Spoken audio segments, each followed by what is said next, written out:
Phone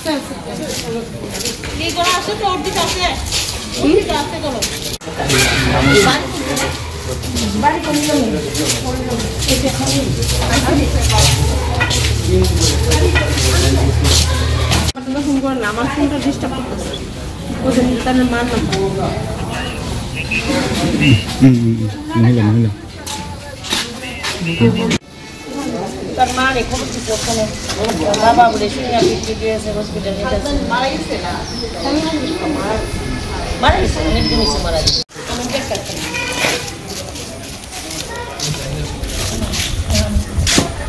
করতে আপনি জুড়ি করে দিবেন আর বাকি দাম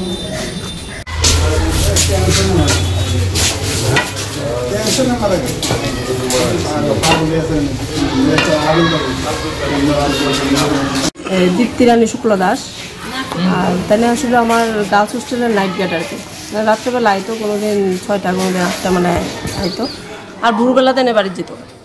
তো অন্যান্য দিনের মতো আজকেও তাই মানে এই ভোরবেলা আমি উঠে দেখি প্রত্যেক দিনই গেটটা খোলা নি। গেটটা খোলা থাকলে বুঝি যে তাইনে গেছে। তাইনের রুমের দিকেও চাইছি দরজা খোলা খোলা বলতে মানে আজানো আর কি, আর গেট খোলা, মেন গেট খোলা। আমি ভাবছি দীপ্তি দিকে গেছে গা, কারণ আমার সকালবেলা মেয়ের স্কুলে দিতে লাগে। তো যে কারণে আমি আর ডাকাডাকি করি না। তারপর এইদিকে আইসি, সেটা এই রুমে এদিকে আইসি দেখছি সব খোলা, লাইট টাইটও অফ আছে বিআরসি হলের। তারপর ঘরে গেছি গিয়ে আমি আমার কাজে ব্যস্ত। আর হোস্টেলের স্টুডেন্ট তারা তো অনেক ঘুমের থেকে উঠছে না, ভোরবেলার টাইম তখন প্রায় 6টা 6:30 বুধ বাজে। তারপর আমার মেয়ের স্কুলে রেডি করে আমি গেছি গিয়ে মেয়ের স্কুলে দিয়ে আইলাম। সেটাও দরজা বন্ধই দেখছি, আমি কোনো কিছু দেখছি না। তারপর আমি রান্না করতেছি। আমার হোস্টেলেরই একজন ছাত্রী ওই নাইট গার্ড যে ঘরে ঘুমায়, ওই ঘরে আমার হোস্টেলের গ্যাসের সিলিন্ডারগুলি থাকে। তো সিলিন্ডার ওই একটা বাইর করার পারপাসে ওই দরজাটা মানে ধাক্কা দিছে আর কি। ধাক্কা দিয়ে খুলতে গেছে, তখন দেখছে মানে তাইনের বডিটা দেখে সে চিৎকার করতেছে, আমার ডাকতেছে। তা আমি তো ঘরের থেকে বিকট চিৎকার শুনে ভাবছি সাপটা বুঝি দেখছে কি হয়েছে। দৌড়াইয়া বাইরেছি, বাইরনের পরে সে কইতেছে ম্যাডাম দীপ্তি বেশি তো ঝুল্লা রয়েছে কিনা, এই এতটুকুই দেখলাম আর কি। তারপরে থানাতে ফোন করলাম, যারা আমার স্কুলের প্রিন্সিপাল স্যারেরা ফোন করলাম, সবাইরে জানাইলাম এই ঘটনা। নাম কি দেন? দীপ্তি রানী শুক্লা দাস।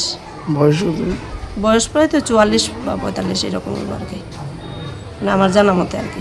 কী কারণে মারা গেছে একটা অনুমান করতে হবে? এটা অনুমান করতে পারতাম না ঠিক, কারণ তাই এমনি সবসময় কইতো মাঝে মধ্যে যে তাই ছেলেটা নবোদয়ে পড়ে, মানে অর্থনৈতিক কিছু সমস্যা আছে, কারণ স্বল্প বেতন পায়, বেতন বোধহয় কত 7,000 না কত জানি পায়। এটাই মানে কীভাবে চলবো এটা নিয়ে একটা সমস্যার মধ্যে মানে সবসময় কইতো আর কি, কীভাবে চলুম। তো আমিও আবার বুঝাইতাম যে আপনি রাত্রেবেলা যেহেতু এখানে কাজটা করেন, দিনের বেলা একটা অন্য কাজ করেন আপনার সাধ্যের মতো আর কি, তাহলেই একটা ম্যানেজ হয়ে যাবে। আরও তো চিন্তা করেন না, ওইটাই হয়তো বা একটা রিজন হইতে পারে, আর বাকিটা তো করতে পারতাম না।